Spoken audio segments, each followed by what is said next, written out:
Hey guys, it's Em, and this is going to be a weird video to me. EDF is a series I got into completely by accident. One day I opened my PS3 and EDF4 just happened to hard install itself onto my console. I genuinely had no idea what it was, so I played it once. Saw the big bugs and closed it because I felt like it was such a random ass game. Cut to years later and due to sheer boredom, I picked up the game again. But this time, I fell into it hard. The overly goofy plot, the scope of the battles, the Air Raider class as a whole, it just clicked.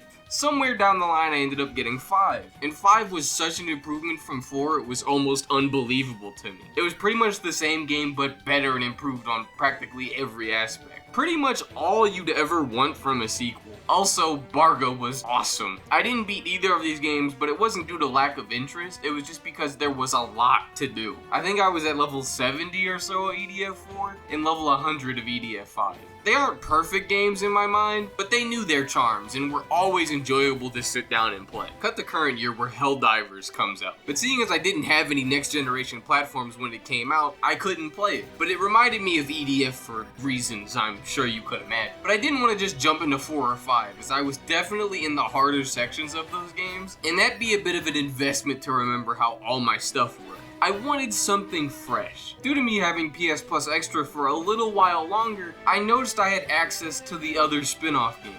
EDF Iron Rain and EDF Cube Patrol, or whatever the fuck the other one was called. The only thing I knew about the Cube World looking one is that Sea-Dog VA is in it and it's blocky. It didn't really draw my attention. But EDF Iron Rain, I'd heard things about it being bad and one of the worst in the franchise. Though I didn't remember hearing a concrete reason for those claims. Usually I like to experience things for myself and draw my own opinion, as I'm sure you could tell from me liking Dark Souls 2, which depending on where you say out loud, you could get stoned. So I installed this game, and I have so much to say about it. So now, I'm here making this video.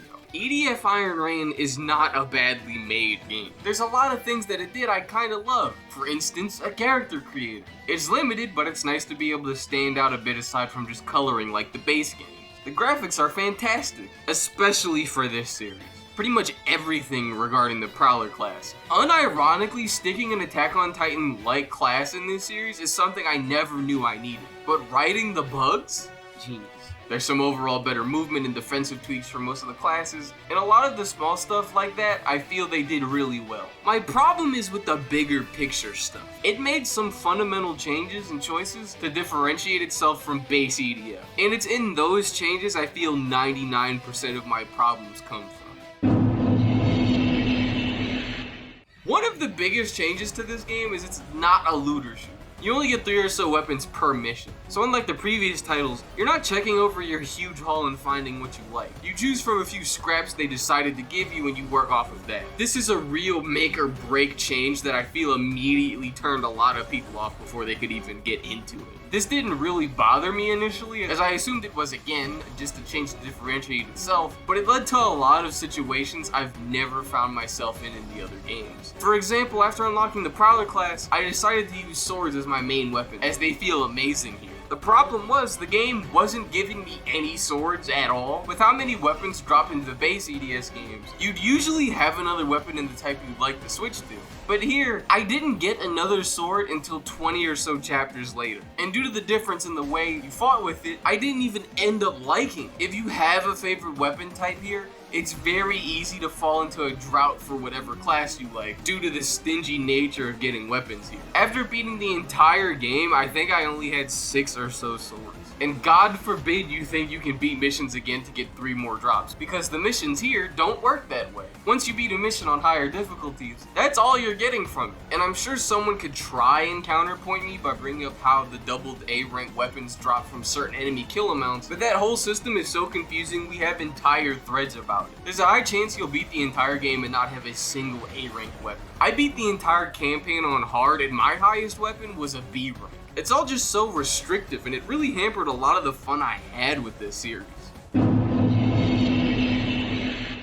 You might be wondering what I mean by grinding, since I just said you have to unlock weapons from level completions, mostly, so this shouldn't even be a concern. Well, you unlock the weapons by beating missions, but you don't own them. Once you unlock a weapon, you need to head to the store and buy it. These cost these blue, red, green, and gold points. If you're playing the game on normal, it's not that bad, but if you try to bump it up to hard before the final 20 or so levels of this game, the costs get outright ridiculous. It can be a few thousand of each kind of currency, and you don't deal with enough enemies for the first or middle half of the game for you to naturally have enough of these currencies to buy these weapons. Meaning, if you want new weapons you already have unlocked, you have to farm older missions again and again. And a lot of the fun of redoing missions here is just sucked away. As like we just went over, you can't get any new weapons from them. For reasons we'll get to, for me personally, replaying missions I've already completed a few times just to be able to use one weapon I should already have is kinda miserable. This goes back into the whole I need to wait 20 or so missions for a weapon thing I said before. On one level I got stuck and needed a strong sniper, preferably one with automatic reloading, since on Prowler I'd be using my sword most of the time anyway.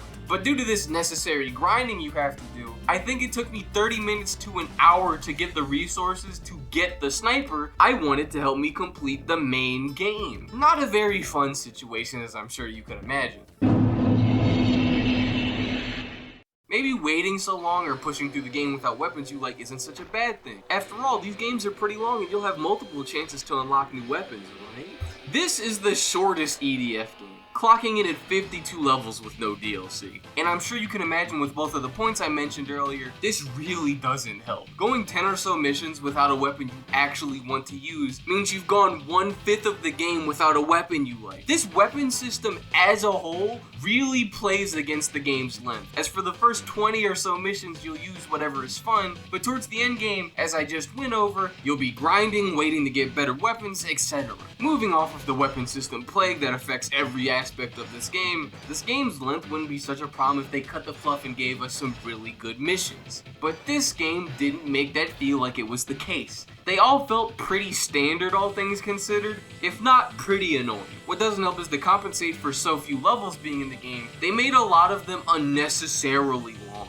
So many missions here, you'll fight a good chunk of enemies, and where it naturally feels like it should end, you'll hear the comms cut on and say, here comes the second wave. Past a certain point of playtime, any mission I'd play and hit a logical point I felt it should end, I would just sit back and go, here it comes, as without fail, they'd always have some weird continuation. And in some cases, it does this multiple times in the same mission. My next 2 points go along with what I'm about to say. As I'm sure you can notice, a lot of my issues here weave into each other. The enemies in this game both lack variety and happen to be some of the most annoying across the entire series for me. Now usually in these games, you'll have a wide variety of enemies to go against. I'm sure if you've played EDF 4 or especially 5, you'd understand this. Iron Rain feels like you're fighting only a handful of the same enemies across the entire game. Not including special variants, there's only 14 or so enemies here, which is pretty limited in comparison to the others. But even what they do have here feels underused. It feels like 90% of the game you're fighting ants, scorpions, or Rasnid larvae. The spiders here immediately come to mind, as I felt like they were hardly in the game past the first thing. And oh my god, the amount of missions where the main targets are just dropships spewing out some of the most irritating enemies towards the end game is ridiculous. One of the final missions in the game might as well just be called Dropships the Level, and as you could guess, it's one of the most mental endurance missions in the game with so much shit happening. I unironically wouldn't be surprised if you could get a seizure from it. Then to talk about some of the bigger bosses for a second, Bilal is our Godzilla type for this game, which I don't really feel anything towards him. Urginus and the rolling monster from 5 had some charm to them. Both their designs were pretty goofy and stood out. Bilal looks like a bloodborne creature by comparison, which isn't necessarily a bad thing, just he's probably my least favorite large monster of the group that they have. The other thing is usually these guys tend to be hyped up. Everyone practically shits their pants over Urginus appearing in EDF 4. In your first fight with him in 5, you have an entire army besides you. Archelius is introduced right after you beat Urginus, and everyone's shocked to see another huge monster exist. This was a sudden but sufficiently hyped up encounter in the game. Bilal just kinda shows up and you deal with him. While I think fighting him is neat, I guess, especially with the Prowler class, the game doesn't exactly do its best to make him leave an impact. Hell, you casually killed 2 of them in the same mission with an airstrike. While with both Urginus or Archelios, it felt like you could hardly stop them. I get they probably wanted to save the hype for just Rasnid, but the other two weren't the main focus of EDF 5 either and didn't seem to have a problem there, so I don't know. It just felt a bit mishandled for me. Gargant was actually one of the worst early boss fights in any EDF game. Maybe in any game I've played in a while. As we've established, early game is pretty painful due to you having no weapons. So what would be the worst thing you could do to exacerbate this issue? A boss awful to deal with unless you have certain weapons. Gargant is huge. You'll need weapons with decent range to even reach any of his weak spots, or a class that can get close to them. An issue with this is that this happens to be the mission where you unlock the fencer equivalent in this game.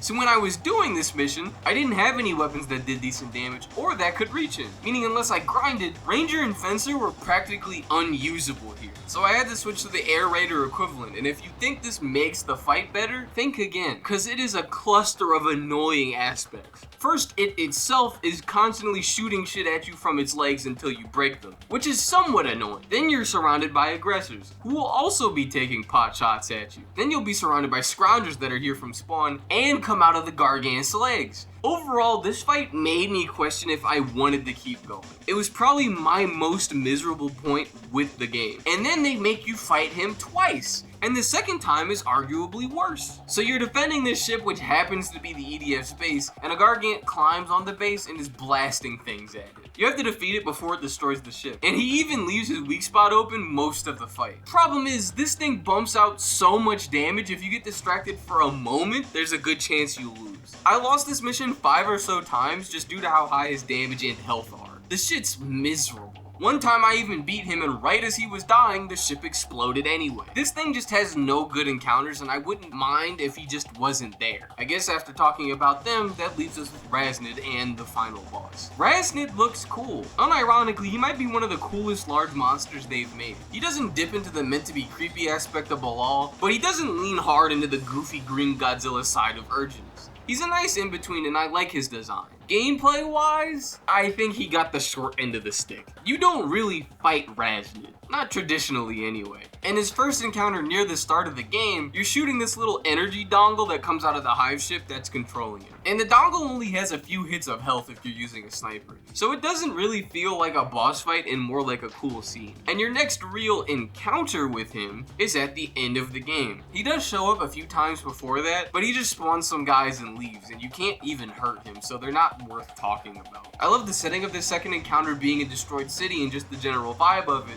but again, it's not really a direct fight, and it's more of a gimmick or unique encounter. You don't walk on the ground and fight with him or fight him off like how you do every other large encounter. Just like before, he's mostly out of bounds and you pop shots at him. But instead of it being an energy dongle you shoot this wound he gets from the cannons. But you don't really do this to kill him. The point of this fight is stalling until the main ship's cannon can fire, to which, on the second shot of it, he immediately dies. It's not bad, visually it's really cool, but it's kind of lackluster fight-wise. And I feel the game knew that, so they make him get up and mutate, which, honestly, I was going to put the game down because I was so mentally done with it at that point. But anyways, this leads into our final boss, Mutant Rasnid, and he's fine, I guess. I don't much care for his design. His attacks are alright. Overall, he's just pretty mediocre. Every other big fight in EDF, you see the city and streets being trampled as you fight these creatures, and it really helps show the weight of what you're doing. Hell, even in the Bargo fight with Archelios, you're smacking him through buildings. Mutant Rasnid doesn't even move and just shoots shit at you while having a mountain of HP, it felt. It's just a pretty mediocre fight you might find memorable due to setting and nothing else. At least although base Rasnid was a letdown to fight, the game hyped him up. The mutant version of him just happens. No build up or anything.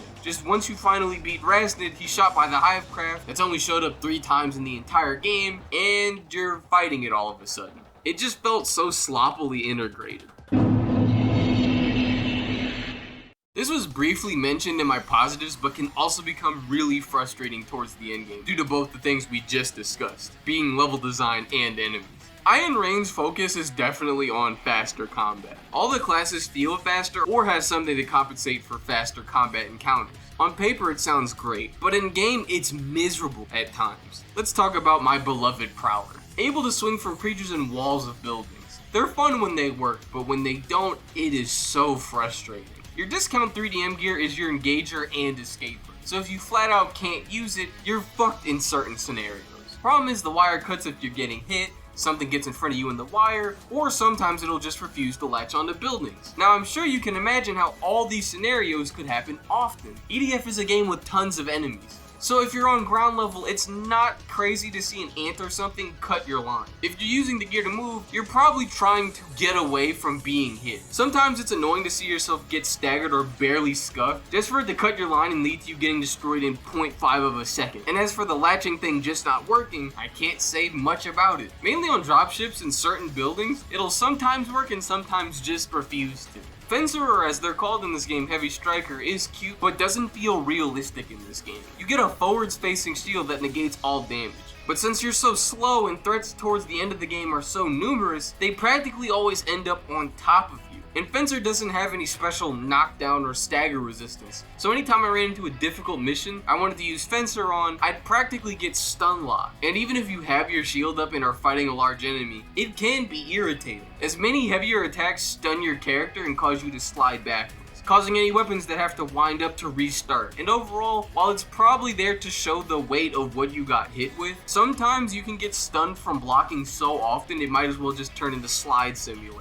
Overall, they can be fun when they work, just oftentimes, especially at the second half, I personally felt I couldn't use them, or that they were just a weaker option due to their limits. Wing Diver or Jet Lifter just feel a bit too slow to use here. They're very close to their EDF4 counterpart. No, I didn't say 5, 4, which is the significantly worse option of the two. Though they have a few nice changes. Their weapons aren't tied to their jetpack due to every class being able to use any weapon, and they get a dash that, while they can't shoot while dashing, covers a fair bit of ground. Overall, although I find Prowler fickle at times, with their speed and area coverage being so much better here, once I got them, I never really felt I wanted to play this class despite the fact I mained them in EDF 4 and 5. If they had the movement they had in 5, I'd probably play them, as I feel the speed they have in that game would translate well here, but that's not the case. Ranger is pretty much just upgraded in this game. They're flat out better controlling than they are in any of the others. They get 3 short burst dodges they can do, and running doesn't feel weird like it does in 5. They are just the objective winners in this game. Though, I simply don't like playing Ranger. This is more of a personal thing, obviously, but their lack of vertical movement that the Wing Diver has, and their lack of heavy damage that the Fencer has, made me never really want to play them in any of the games. So I'm happy for whoever likes them, although that person isn't me. And I'm sure this is where you expect me to talk about the Air Raider, but they don't exist in this game. Their kit was retooled into items any class can use. At first I was a bit annoyed by this, as even in single player I still played them in 5, but here I feel it makes sense. I'm not really sure how you would translate them into this game other than making them a shittier version of the Ranger with more slots. This game is interesting. It feels like it tried to do what Dark Souls 2 did. Put a spin on the base gameplay, focusing on different aspects. While base EDF focuses on both the action, RPG, and looter shooter aspects, Iron Rain focused more on the action, and while it still has the other bits, they definitely aren't as prominently focused on here. And it's a change I feel me and a majority of the player base didn't really gel with.